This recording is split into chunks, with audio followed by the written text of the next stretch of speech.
This is the Loan Creator YouTube. We hope this video helps. Registering to work with the government is a crucial first step for many businesses looking to expand their opportunities. The primary platform for this is SAM.gov, which stands for the System for Award Management. Here, you will establish your company's profile, making it visible to various federal agencies, enabling them to find and consider your services.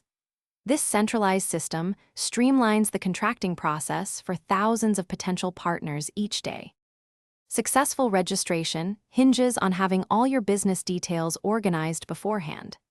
Gather your employer identification number, which is assigned by the Internal Revenue Service, and ensure your bank account information is accurate for any future payments. Furthermore, you will need precise details about your company's legal structure, its primary physical address, and designated points of contact. Preparing these items thoroughly will save you considerable time and effort during the application.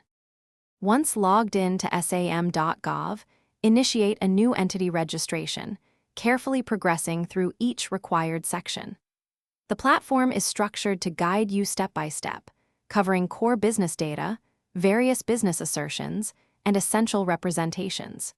It is crucial to input precise and consistent information throughout the entire application to prevent any potential delays in your approval process. Always take a moment to review each completed section before advancing to the subsequent stage.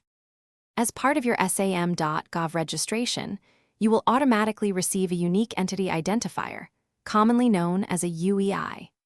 This distinct 12-character alphanumeric code replaces older identifiers and serves as your primary federal contracting number.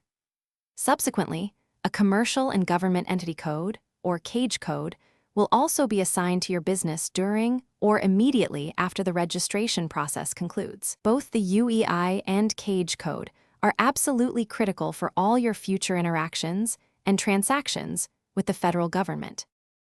Thanks for watching. Consider subscribing if we helped you.